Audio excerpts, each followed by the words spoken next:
Ready start.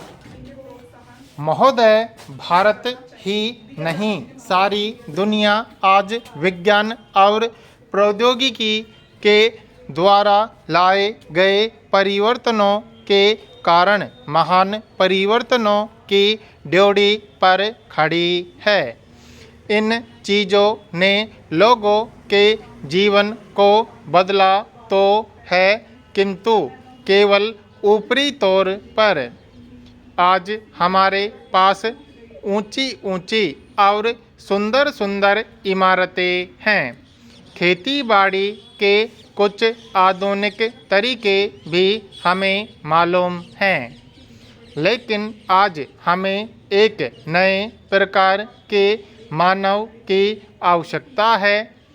ऐसा मानव जो विस्तारशील ज्ञान को वास्तविक उच्च जीवन के लिए उपयोग कर सके।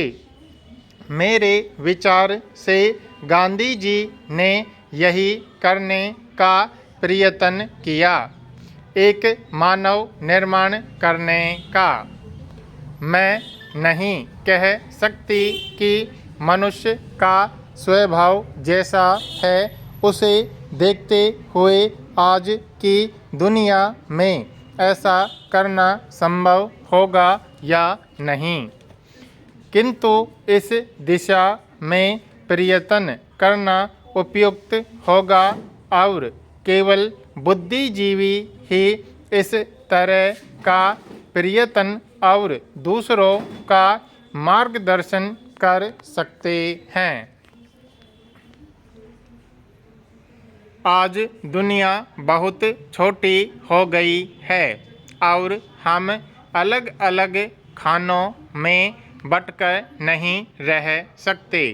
हमें अपने लक्ष्य प्राप्ति के लिए कहीं अधिक एक रहने की आवश्यकता है।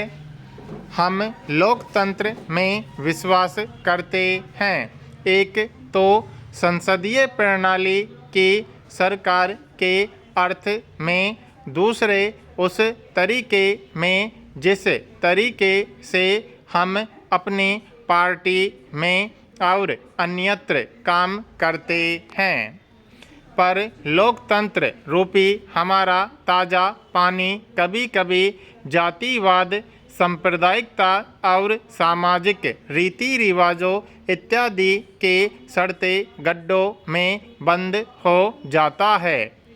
आपके पास लोकतंत्र है, आपके पास वोट देने का अधिकार है, या आप अपने विचारों को खुलकर प्रकट कर सकते हैं। इन सब के तब तक कुछ अर्थ नहीं होते जब तक आप इस प्रक्रिया से सामाजिक जीवन में परिवर्तन की नई धाराएं उत्पन्न नहीं कर देते, जो हमारे लोगों के हर वर्ग और स्तर में समा जाए।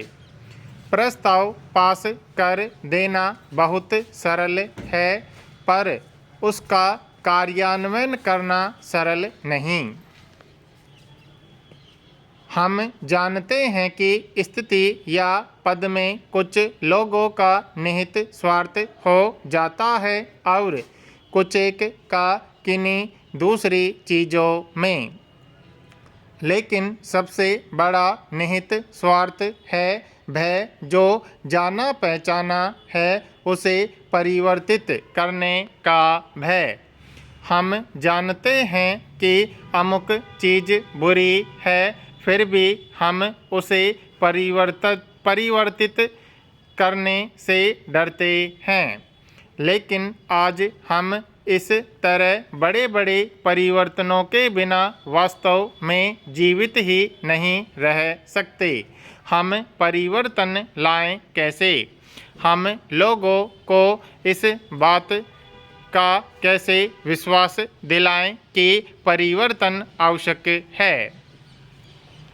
महोदय, पिछले कुछ वर्षों में सभी राजनीतिक दल किसी न किसी तरह से जनता से दूर हो गए हैं। आज हम और आप दोनों को अपनी जड़ों को फिर से जमाना होगा, जनता से प्रेरणा लेनी होगी। हमें जनता की आकांक्षाओं, उसकी मांगों और उसकी आवश्यकताओं के अनुसार चलना होगा। अपने देश के विशाल आकार के कारण यह बहुत बड़ा काम है, लेकिन उस आदमी के लिए कुछ भी असंभव नहीं जिसने कुछ करने के लिए कमर कस ली हो। कुछ देशों में लोग चढ़ने के लिए पहाड़ों की ऊंची से ऊंची चोटियों की तलाश में रहते हैं ताकि उनके मन और काम की चुनौतियों का समाधान हो सके। कुछ दूसरे छोटी छोटी नावों में सागरों और महासागरों को पार करने के लिए निकल पड़ते हैं। ये सब असाधारण उद्यम हैं, किंतु हमारी चुनौतियां तो हमारे दरवाजे पर ही दस्तक दे रही हैं।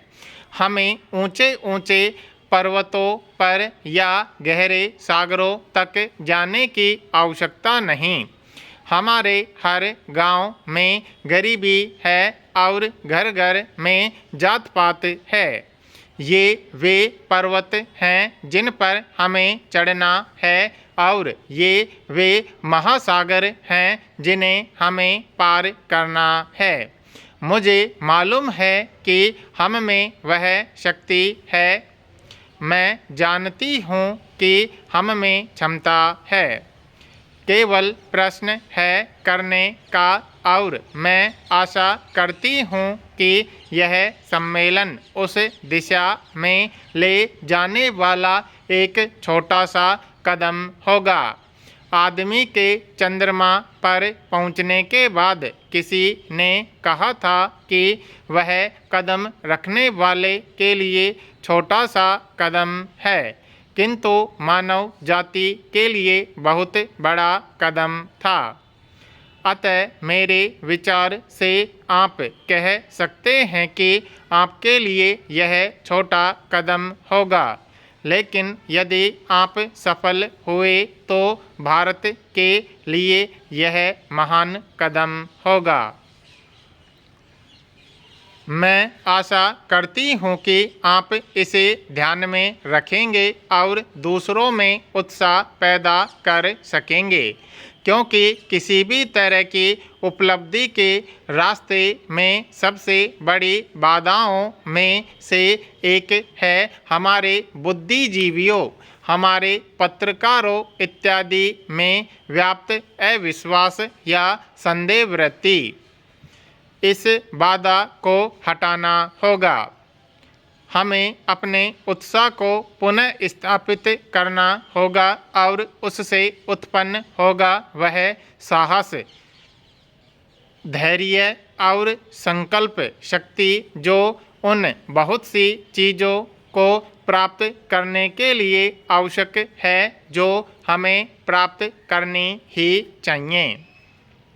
जब कभी राजनीतिक जीवन और बौद्धिक जीवन में निकट का संबंध रहा है तो दोनों को लाभ पहुंचा है।